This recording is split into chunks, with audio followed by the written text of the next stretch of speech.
Welcome to the Grow Real Estate Investing Podcast. I'm Joe White, and today's podcast is on how to determine if a neighborhood is appreciating or depreciating.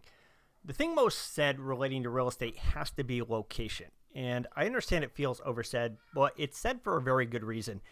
Because location has a very high impact on appreciation, and equity is a direct result of appreciation. And we really like equity. We like it a lot. And appreciation depends on two things: the local real estate market and any improvements done to the property. As real estate investors, we want to use both of these tools to build wealth. But here we are discussing the tool of leveraging local real estate markets. And we're talking about location. There, I said it. Property appreciation tends to go up fairly reliably for the most part, all on its own. But I'm talking about capitalizing specifically on the fact that the location itself will have an extreme impact on the property's appreciation. And that's under your control and something you can utilize to maximize and supersize your investing. Here's an example that illustrates the power this tool has on your real estate investing. Let's take a property worth $150,000 today, which will be worth $4,500 more this time next year if it's in a neighborhood that appreciates just 3%. But that same house will be worth $6,000 if it's in a different neighborhood that appreciates at 4%. Just 1% has a very big impact.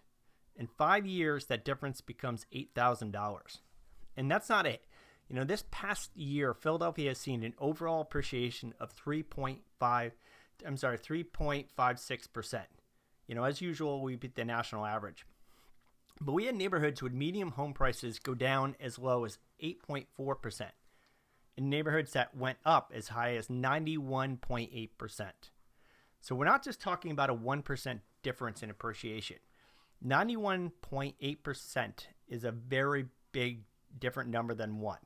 Imagine buying a property for $50,000 and in just 3 years it's worth $200,000. Is this realistic? Very much so, and it happens all the time. Smart investors make small fortunes based on this.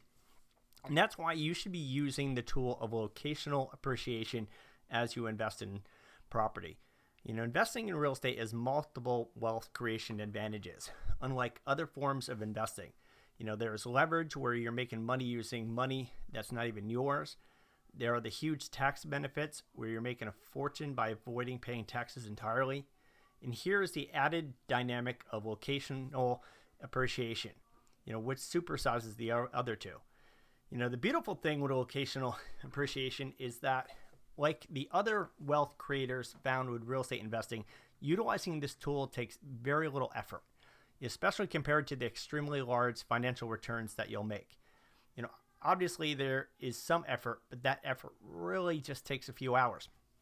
You basically only have to determine what areas will likely be appreciating over the next several years, then continue to invest in those areas.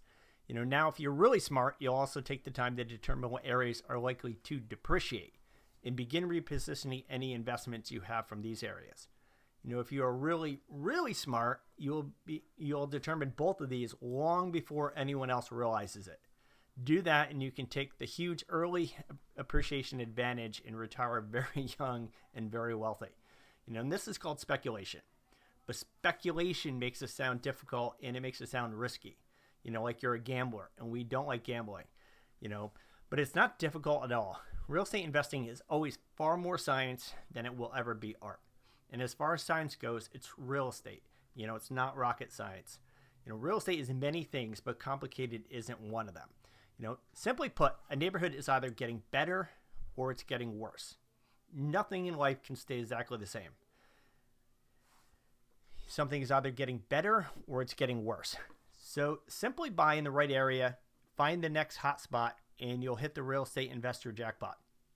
Tremendous appreciation is the tool to build your property portfolio quickly, and it's easy.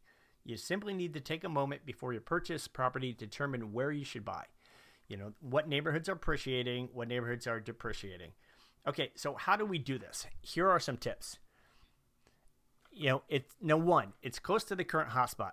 This is called a spillover market. Property investors build a strategy around a neighborhood. They buy a shell, renovate it, rent it out, or sell it. Then they buy another shell property. But eventually they run out of shells.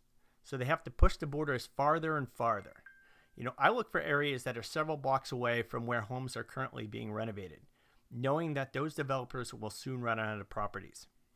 Then they'll have to expand their area, seeing my renovations, and they'll come join me, running the property values for my property when they do. 2, the media. Be the second one in the door. I think the number one way to gauge if a neighborhood is about to aggressively change is the media. If they say a neighborhood is going to be the next hot neighborhood, it makes it so.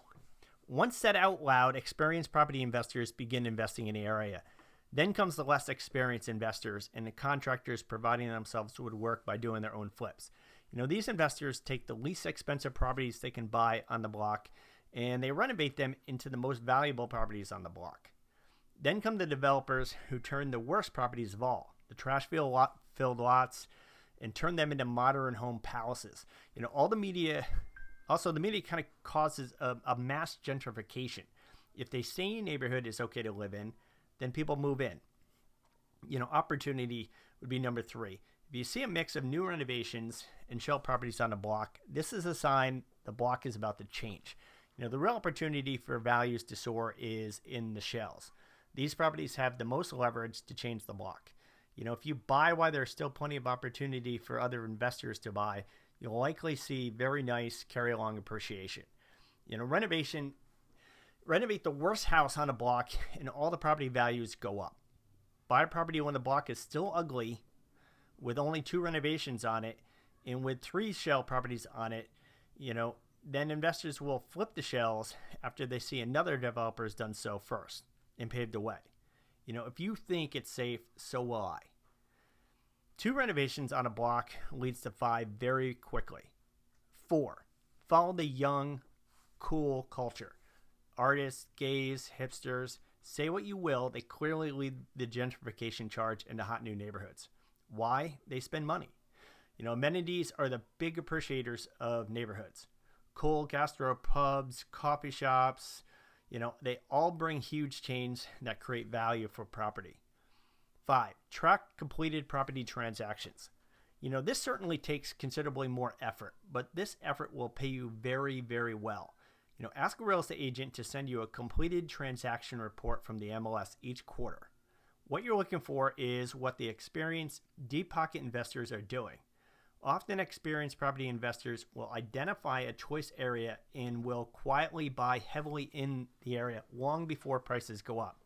Then they wait. If you buy when these investors buy and before the announces, this is the next big hot area, then you are now a next level master property investor with the bank accounts to prove it. 6, track property construction. If you want to go next level, go to your local city or county building permit office and ask for a copy of the last year's property permit application approval numbers. Are they on the rise? That's another very good indicator. 7, desirability creates demand. In 2008, when real estate everywhere took significant dips, Philadelphia's Chestnut Hill neighborhood continued to climb up in price. Philadelphia's desire to live in this neighborhood drove it to appreciate, even when the national economy kept saying otherwise. I always look for things that make a neighborhood desirable. Amenities like good schools, night spots, parks, accessibility to the neighborhood, public transportation, they're all factors. So depreciation in equity repositioning. Like the man saying, you got to know when to hold them, know when to fold them. Savvy real estate investors use speculation to buy property in neighborhoods that are likely to locationally appreciate, but not many investors use the same tool to also sell properties in neighborhoods that are likely to depreciate.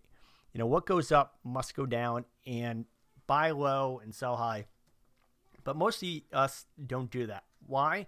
Because real estate tends to appreciate naturally. So even if you're losing out on neighborhood locational appreciation, you might not notice your declining equity returns since you're still getting some returns, or at least no losses. Or you might be getting losses, but you aren't trained to track the properties you're already invested in. But if you use equity repositioning by swapping properties into appreciating neighborhoods, then you're going to realize some considerable equity returns.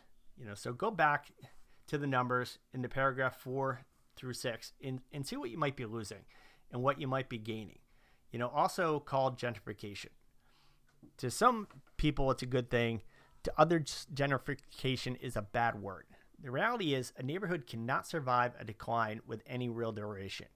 Eventually roofs and windows give in, tree roots infiltrate foundations, and houses have to be torn down for public safety, all at taxpayer expense. Then long-term residents of these neighborhoods see their property values dip lower and lower, no matter how well they maintain their own property. Most cities have entire neighborhoods with several unsafe empty lots where properties once stood that once brought in property tax for schools, parks, streets, and amenities. On the flip side, gentrification increases taxes. And while that does ultimately help an area, it can push distressed long-term residents out. There's two sides to gentrification, but ultimately increasing value to a neighborhood always stands to the front of my mind. Property investing is an incredible wealth generator, but there's something incredibly soul improving, saving a property from being torn down, greatly improving a neighborhood. So as always, happy real estate investing.